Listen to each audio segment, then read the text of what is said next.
In Rome, marriage wasn't always about love. Sometimes it looked more like a livestock auction. Brides were examined, priced and judged, not by who they were, but by what their bodies could offer. You stand in the courtyard, shivering under the eyes of men twice your age. They circle you slowly, like predators studying a wounded animal. One of them lifts your chin, inspecting your teeth. Another runs his fingers through your hair, checking its texture, as though he were judging the quality of a garment. Someone whispers that your shoulders look strong, good for childbearing. Another mutters that your waist might be too narrow. You don't understand how your worth can fit into such careless sentences, but it does. You try to look down, but one of them tilts your face up again. He smiles, but it's the kind of smile that hides ownership, not affection. They say you'll make a good mother. You don't feel human anymore. You feel like a product waiting for a buyer.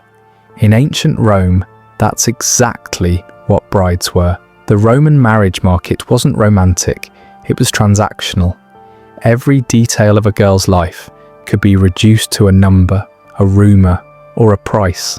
A girl's value depended on her virginity, her health, and her family's reputation. Her future husband might be 40, she might be 14, and consent, that word didn't even exist in her vocabulary.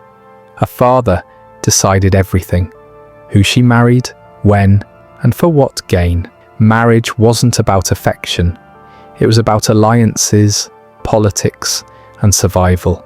Before any vows were made, there were inspections. Her body was looked over for signs of fertility, hips, chest, skin, and even her teeth. A single blemish, a scar from childhood, or a whisper about her past could destroy an arrangement in seconds. Anything considered flawed reduced her worth or cancelled the match entirely. At elite gatherings, potential grooms could even compare options. They'd stand in columns of silk and gold, whispering opinions as if they were shopping for fine art. Some women were rejected for having freckles, others for being too outspoken. A perfect bride was pale, quiet, and pliant, a body that obeyed before it spoke. The wrong smile could ruin everything, and once a deal was sealed, the girl was handed over like property. Her dowry was the true prize, land, silver, or slaves. Her body was simply the vessel that came with it. Once the papers were signed, her silence was expected. In public, Romans celebrated these unions as sacred and moral. But behind the marble walls, many brides started their lives in silence and fear.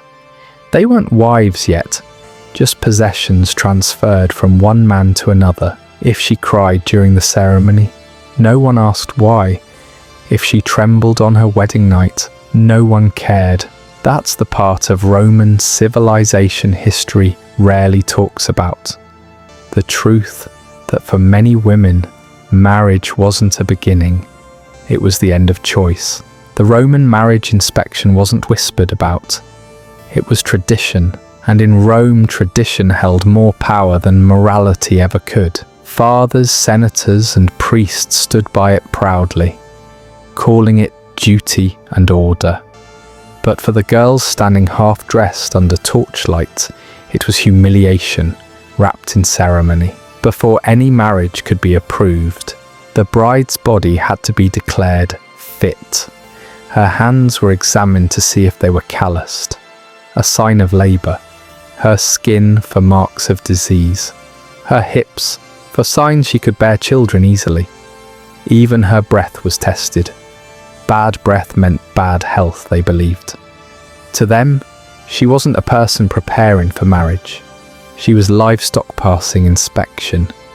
Some inspections were private, held quietly in the women's quarters, but among the elite, they were public. The higher the social rank, the more eyes watching.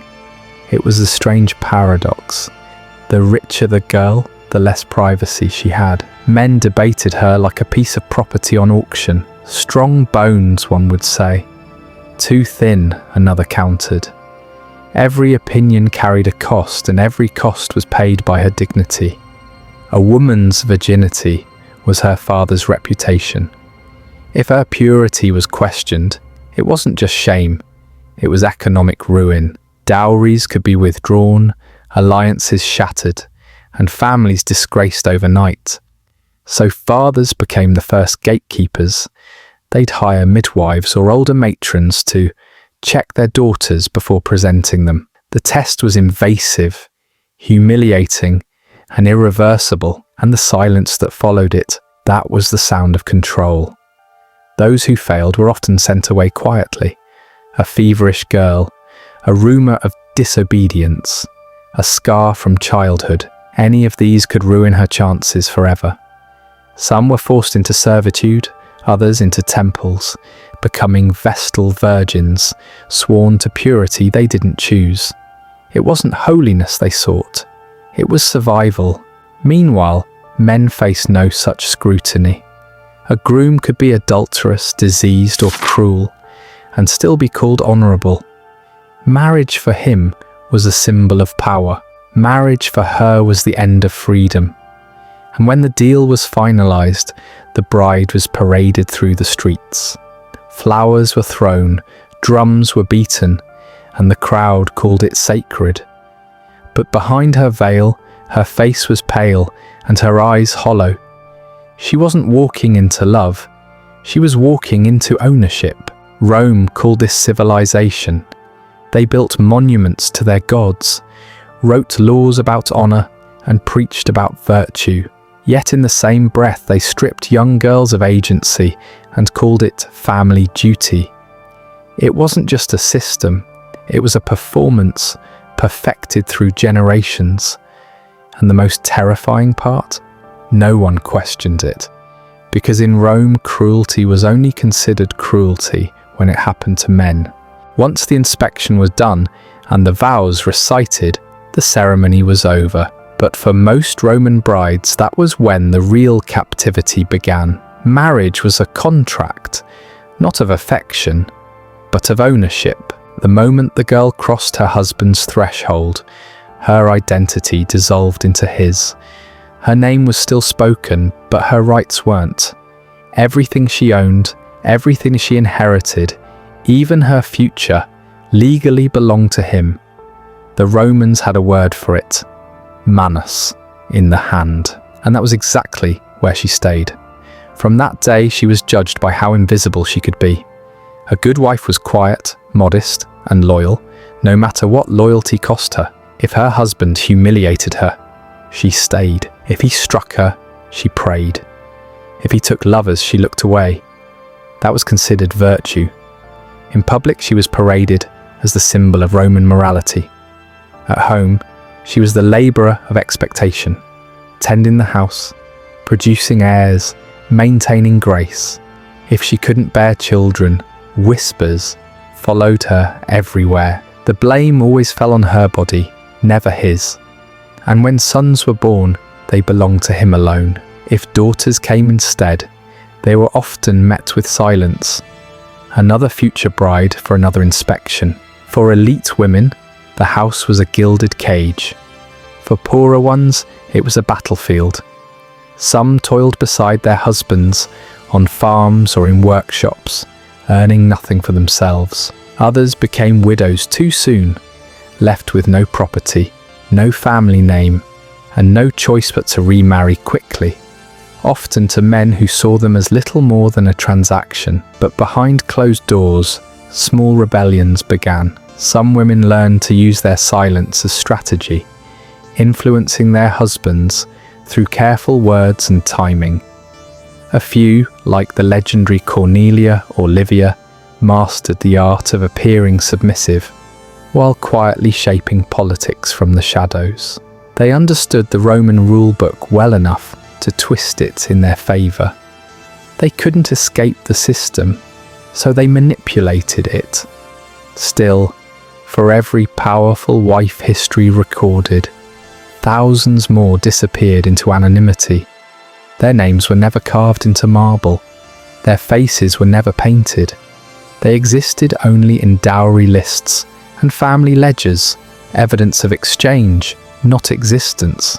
Rome boasted of civilization, law and order. But inside those marble walls, control over women was the quiet backbone of it all. A wife wasn't supposed to think, lead or desire. She was supposed to serve, and serve beautifully.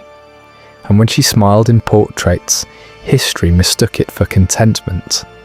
But behind every painted grin was a truth too inconvenient for the empire's pride, that Rome's greatness was built not just on conquest and blood, but on the quiet obedience of women who were never allowed to say no. Not every Roman woman accepted her cage quietly. Some began to fight back, not with swords, but with survival. A few refused to marry at all. They joined temples as priestesses or Vestal virgins, the only women in Rome legally free from male authority. Their lives were bound by vows of chastity, but for them, that restriction meant independence. While other women were being bought and inspected, Vestals owned property, handled money, and influenced senators. Men feared them because they couldn't be possessed. Others resisted in smaller ways. A wife might hide money from her husband or secretly educate her daughter when no one was watching. She might whisper warnings to a young bride before her wedding, passing on the kind of wisdom Rome never wrote down. Each act of quiet defiance was a crack in the system. By the later centuries of the empire, those cracks widened. Roman women began to use the same laws that once imprisoned them to win freedom. Some filed for divorce, a radical act in a world that worshipped obedience. They cited neglect, cruelty, or humiliation, turning the empire's own ideals of virtue into legal ammunition. What began as isolated whispers grew into an open secret. The perfect Roman marriage was a lie. Philosophers, once confident in their hierarchies, started to write defensively about the decline of female modesty. Poets mocked the new women who dressed boldly, spoke freely, and refused arranged marriages. Men saw rebellion, women saw rebirth. Even art began to change. Where once wives were sculpted as silent figures beside their husbands, later portraits showed women alone, reading, writing, thinking. For the first time, female individuality was visible in marble. That shift terrified traditionalists, because if women were no longer property, what did that make the men who owned them? Still, freedom came slowly. Even in rebellion, women paid the price. A wife who left her husband risked poverty and shame. A Vestal who broke her vows was buried alive, and those who dared to speak publicly were remembered not as brave, but as dangerous. But the seed was planted, the awareness that obedience wasn't destiny. For centuries, that seed stayed buried beneath ruins and silence. Yet every rebellion that came after, every woman who demanded to choose her own life, grew from it. Today, history remembers Rome for its emperors, conquests, and marble glory. But beneath all that stone lies a quieter truth.